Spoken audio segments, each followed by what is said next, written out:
Good evening, dear students. In our previous lecture, we have started discussion about electric current.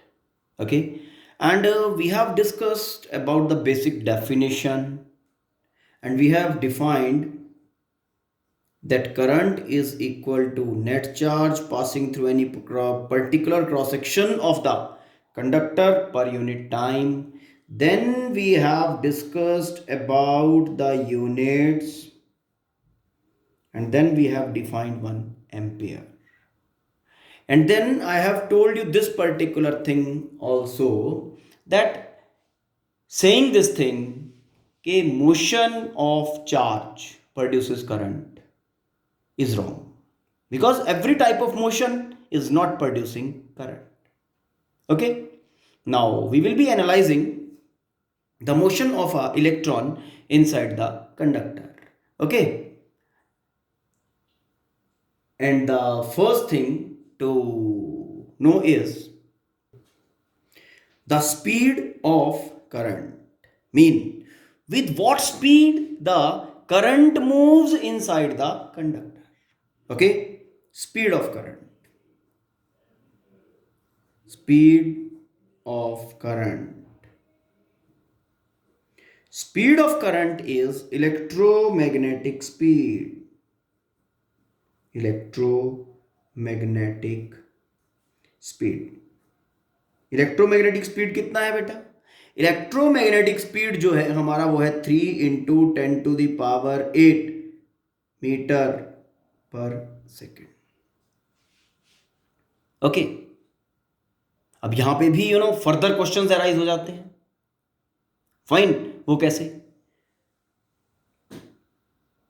उससे पहले क्या करते हैं, कैरियर का मोशन डिस्कस कर लेते हैं ताकि आपका ब्रेन थोड़ा सा रिस्पॉन्ड करे. Okay, now suppose potential difference is not applied across the conductor. मैं दोनों सिचुएशंस को कंपेयर करूंगा and that will be helping you to understand current in a better way. Okay, this is our conductor. Conductor is having temperature of 55 degrees Celsius around it. Mean the conductor is at 55 degrees Celsius. This is one case when no potential difference is applied across the conductor. Potential difference applied 0. Second case we will be taking into account is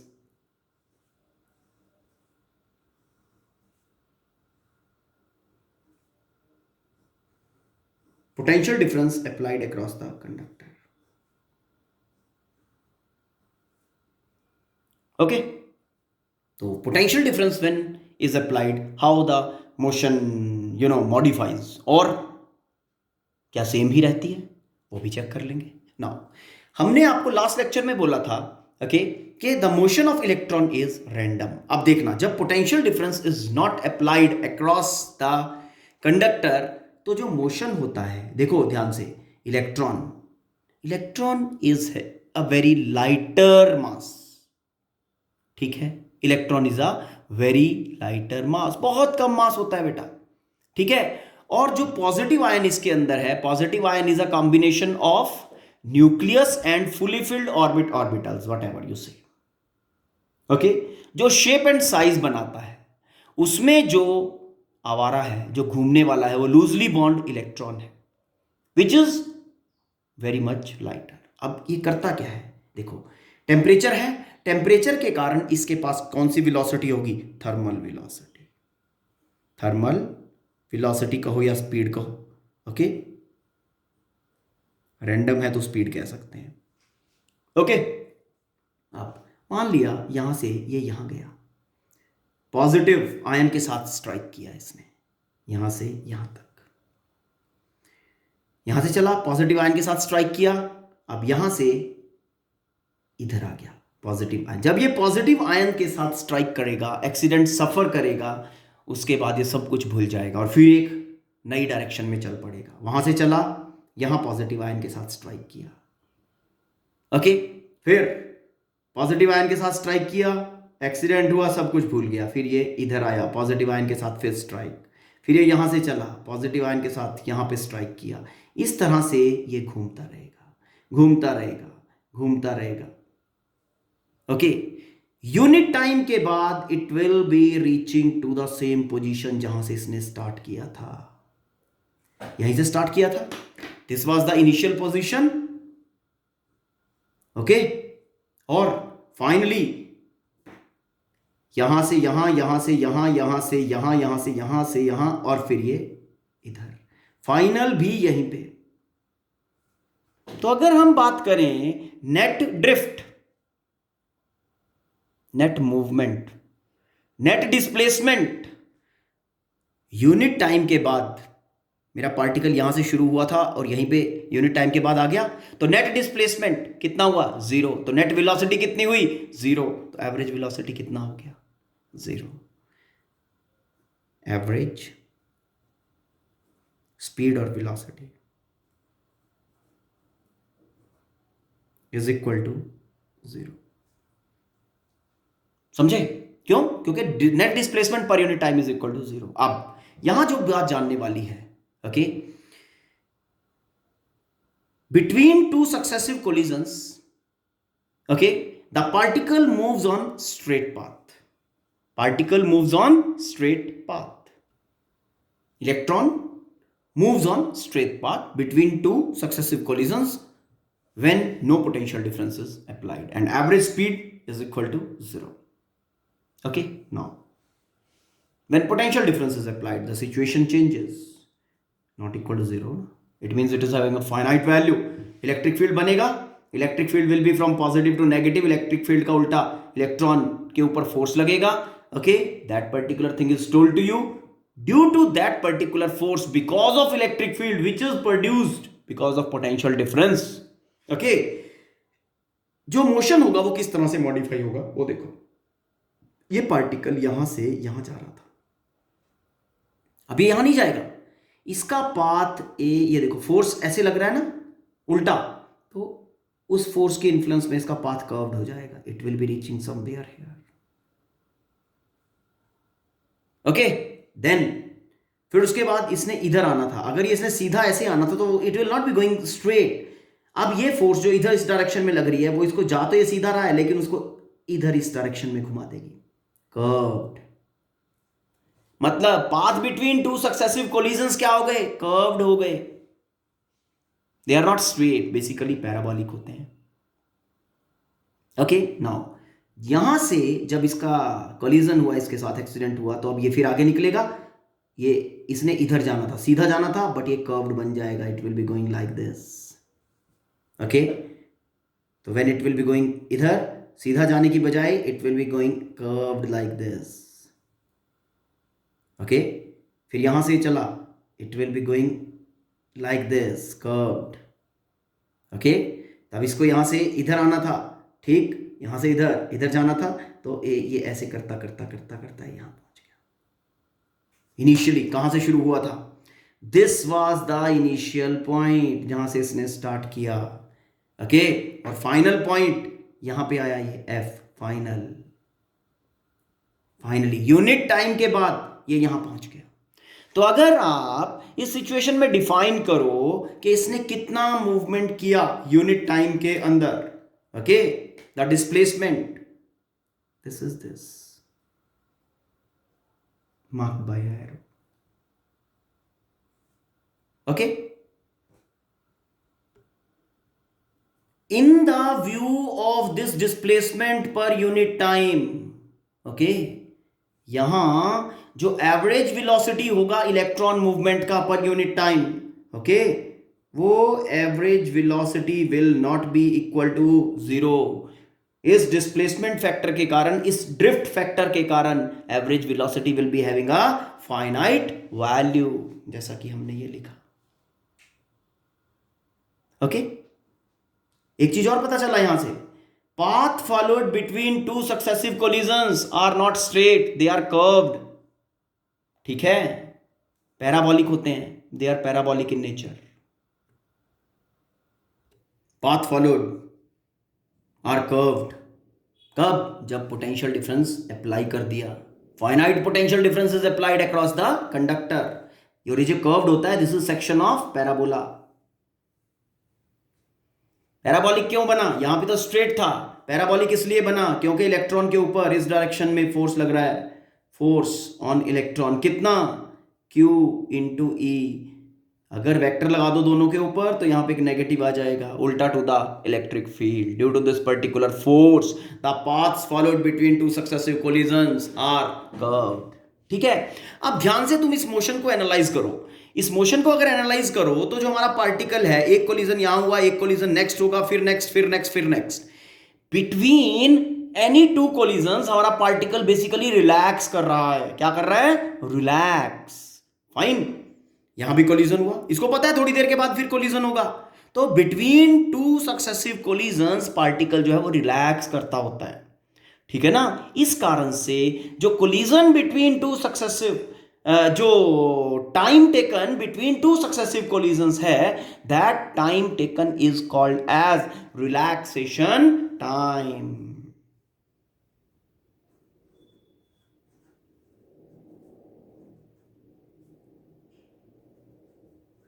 relaxation time.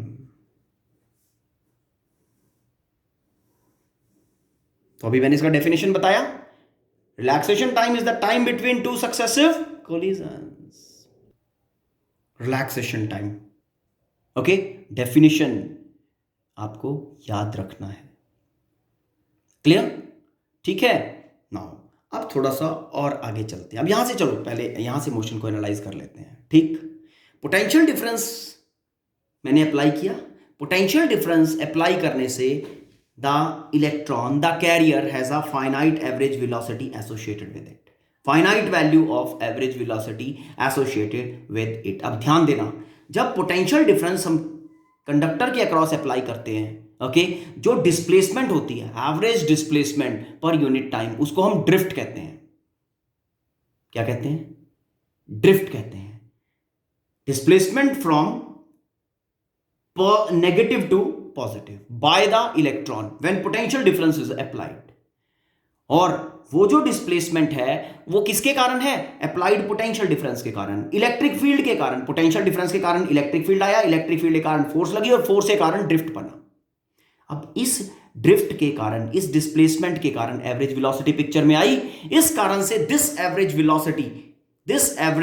Velocity when potential difference is applied across the conductor, average velocity of the particle of the carrier, okay, of the carrier when potential difference is applied across the conductor, that is called as drift velocity. क्या कहते हैं? drift velocity. Average velocity with which electron get drifted from negative to positive, okay, क्योंकि force उसी direction में लग रहा है ना। Negative to positive at the end of the conductor when potential difference is applied across it. क्योंकि potential difference apply करने से इलेक्ट्रिक फील्ड आएगा, इलेक्ट्रिक फील्ड के कारण फोर्स ऑन इलेक्ट्रॉन लगेगा, और फोर्स ऑन इलेक्ट्रॉन के कारण ड्रिफ्ट आएगा। ड्रिफ्ट मीन एवरेज डिस्प्लेसमेंट आएगा, और उसके कारण क्या होगा? एवरेज वेलोसिटी आएगा। अब ध्यान देने की बात जो है, इस एवरेज वेलोसिटी के अंदर, इस ड्रिफ्ट वेलोसिटी के अंदर, देखो यहां जब सिचुएशन थी, पोटेंशियल डिफरेंस अप्लाई नहीं किया था, सिर्फ थर्मल वेलोसिटी थी। यहां पे टेम्परेचर भी है आपका, कभी ये सोचो कि टेम्परेचर एब्सेंट हो गया, टेम्परेचर 55 डिग्री सेल्सियस। तो यहां जो कैरियर का मोशन है वो दोनों फैक्टर उसके अंदर कंसीडर हो रहे हैं, that is thermal velocity as well as इस एक्सटर्नली अप्लाइड पोटेंशियल डिफरेंस के कारण जो वेलोसिटी आ रहा है। और दोनों का कॉम्बिनेशन, दोनों की जो कंबाइंड वेलोसिटी है, क्या है दोनों में, जो दोनों के कारण जो कंबाइंड वेलोसिटी कैरियर के पास आ रही है, उस एवरेज वेलोसिटी का जो, उस एवरेज वेलोसिटी को जो हमने कहा है, वो हमने कहा है ड्रिफ्ट वेलोसिटी। समझ में आया? मतलब ड्रिफ्ट वेलोसिटी के अंदर थर्मल वेलोसिटी और इलेक्ट्रिक फील्ड के कारण जो वेलोसिटी आ रहा है, दोनों का बेसिकली एवरेज इंक्लूड, दोनों का इफेक्ट इंक्लूडेड है बेटा। Okay, hope you have understood. अब ध्यान देने वाली बात जो है, मैंने कहा speed of current, velocity of current is 3 × 10⁸ metre पर सेकेंड। लेकिन ये जो ड्रिफ्ट वेलोसिटी होती है ना, ये जो ड्रिफ्ट स्पीड होती है, okay, this is of the order of millimetre पर सेकेंड। ओके, क्या बोला मैंने? मिलीमीटर पर सेकेंड। तो सोचने की बात यह है कि अगर ये जो अपनी ड्रिफ्ट वेलोसिटी है ये मिलीमीटर पर सेकेंड में है, तो हमारा जो करंट है उसकी वेलोसिटी इतनी ज्यादा कैसे? How this is possible? अब जो क्वेश्चन अराइज होता है, ओके, कि ड्रिफ्ट वेलोसिटी तो of the order of millimetre पर सेकेंड, 0.1 नियरली 0.1 मिलीमीटर पर सेकेंड होता है, ठीक है। मटेरियल टू मटेरियल वेरी भी करता है depending on the material spacings, okay, temperature के ऊपर भी डिपेंड करता है, फाइन। तो अब पर कितना वेरी कर जाएगा? ठीक है, तो बहुत स्मॉल, लेकिन जो हमारा करंट है, करंट का जो वेलोसिटी है, करंट का जो स्पीड है वो इतना ज्यादा है, ठीक। तो फिर करंट कैसे इतना फास्ट मूव कर लेता है जब इलेक्ट्रॉन तो इतने छोटा छोटा ड्रिफ्ट ले रहे हैं? सी विद डायग्राम, देखो इलेक्ट्रॉन का ड्रिफ्ट तो इतना सा है, यहां से यहां तक, दैट इज 1 सेकेंड में यहां से यहां तक, यूनिट टाइम में यहां से यहां तक का ड्रिफ्ट हुआ है, ड्रिफ्ट। हाँ, और हम बात कर रहे हैं कि velocity of current, speed of current is this. तो कुछ तो प्रॉब्लम है। अब ध्यान देने की बात जो है, दिमाग में जो हमारे इन जनरल चलता है, हम सोचते हैं कि कैरियर मूव कर रहा है when the current is moving, mean अगर किसी डैम से किसी हाउस तक, घर तक इलेक्ट्रिसिटी पहुंच रहा है, तो वी थिंक कि इलेक्ट्रॉन जो डैम से जनरेट हुआ, जो पावर स्टेशन से जनरेट हुआ, गॉट इट, वो इलेक्ट्रॉन पावर स्टेशन से जनरेट होके इस वेलोसिटी के साथ, गॉट इट, हाउस, घर में पहुंच रहा है, किसी फैक्ट्री में पहुंच रहा है। आंसर इज नो, ऐसा नहीं है। क्यों? क्योंकि अगर इलेक्ट्रॉन इतनी वेलोसिटी से चलता तो प्रॉब्लम क्या आती? देख लो पहले, वो भी देख लो, ठीक है। व्हेन कोई भी पार्टिकल्स, कोई भी मास वेलोसिटी ऑफ लाइट से, ओके, मूव करता है, तो mass of that body changes, varies, okay. Relativistic mass picture में आता है और मास होता है m naught over 1 minus v square by c square. अब आप ये m नॉट, m क्या है? Mass of particle, particle moving with velocity v, velocity v, ये वाला v। c velocity of light, okay, m naught rest mass. अब देखना, rest mass of particle,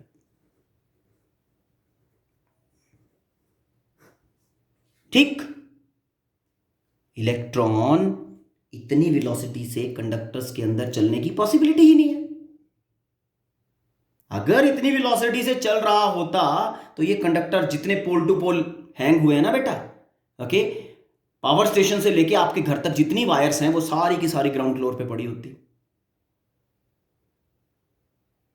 सब पोल नीचे गिर जाते। कैसे? अगर इलेक्ट्रॉन v वेलोसिटी से मूव कर रहा होता, ठीक है ना, और v कितनी होती? c के बराबर, 3 इंटू 10 टू द पावर 8। तो v is equal to c square by c square, कितना हो गया? 1 माइनस 1 0, ओके। तो अगर रियली इलेक्ट्रॉन इतनी वेलोसिटी से चलता तो मास ऑफ इलेक्ट्रॉन कितना होता? इंफिनिटी। देखो, m not divided by 0, infinity, mass infinity. कब? When v is equal to 3 into 10 to the power 8 metre पर सेकेंड। ये पॉसिबिलिटी नहीं है। क्यों? कैसे पॉसिबिलिटी नहीं है? कैसे पॉसिबिलिटी नहीं है? क्योंकि सारे के सारे पोल बिल्कुल सही खड़े हुए हैं, पोल टू पोल वायर्स बड़े आराम से जा रही हैं, उनमें इलेक्ट्रिसिटी भी फ्लो कर रहा है, आपके घर तक आ रहा है, इलेक्ट्रॉन मूवमेंट कर रहे हैं, मूवमेंट कर रहे हैं। मैंने ये डिस्कार्ड नहीं किया बट मैंने कहा मूवमेंट इतनी वेलोसिटी से नहीं कर रहे हैं जितनी से करंट जा रहा है, तो फिर करंट क्या चीज है? यहां पे आप एग्जाम्पल ले सकते हो, ठीक है ना। ये जैसे साइकिल्स खड़ी हुई हैं सारी लाइन में, 1 2 3 4 5 10 25 1000, ये इस तरह से ये लाइन में खड़ी हुई हैं। आपने पहली साइकिल गिरा दी ऐसे ऐसे पुश करके, ठीक, ये धीरे धीरे धीरे धीरे गिरते हुए ये लास्ट वाला साइकिल भी गिर जाता है। गिरता है कि नहीं? क्या पहले वाला साइकिल लास्ट वाले साइकिल को गिराने गया? Answer is no. ठीक है, जिस तरह से एक ने दूसरी साइकिल को गिराया, दूसरी को, नेक्स्ट को, नेक्स्ट को, नेक्स्ट को, लास्ट वाली साइकिल गिर गई, इसी तरह से आपका करंट चल रहा है। सेम वे, पहला इलेक्ट्रॉन नेक्स्ट इलेक्ट्रॉन को किक कर रहा है, नेक्स्ट वाला अपने नेक्स्ट को किक कर रहा है, अपनी पोजीशन के अराउंड ही घूमता घूमता, थोड़ा बहुत इधर उधर ड्रिफ्ट कर रहा है बस। नेक्स्ट वाले को किक कर रहा है, उसके बाद नेक्स्ट वाला किक हो रहा है, नेक्स्ट वाला किक हो रहा है, नेक्स्ट वाला किक हो रहा है, नेक्स्ट वाला किक हो रहा है। मतलब we are these electrons they are disturbing the next. जैसे जैसे ये नेक्स्ट वाले को डिस्टर्ब करते जा रहे हैं, नेक्स्ट वाला नेक्स्ट वाले को, नेक्स्ट वाला नेक्स्ट वाले को, नेक्स्ट वाले को, तो डिस्टर्बेंस ट्रेवल कर रही है। ओके, ठीक है। तो ये जो डिस्टर्बेंस है ये ट्रेवल करती है 3 × 10⁸ मीटर पर सेकेंड। ओके, तो current basically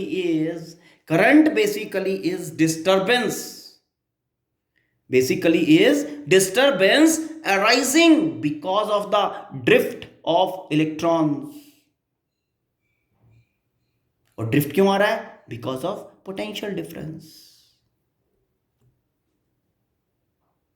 Therefore current is basically a disturbance which moves with electromagnetic velocity।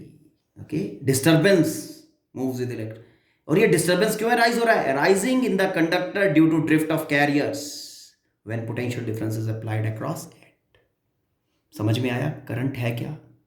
Okay, तो बहुत सारे इफ एंड बट जो हैं वो आप लोगों के दूर होंगे अगर आप इस लेक्चर को बड़े आराम से, ओके, सिचुएशनली पॉज करो, आराम से पॉज करके आराम से इसको सुनते रहो, again and again, again and again, again and again, again and again. Okay, thank you, have a nice day.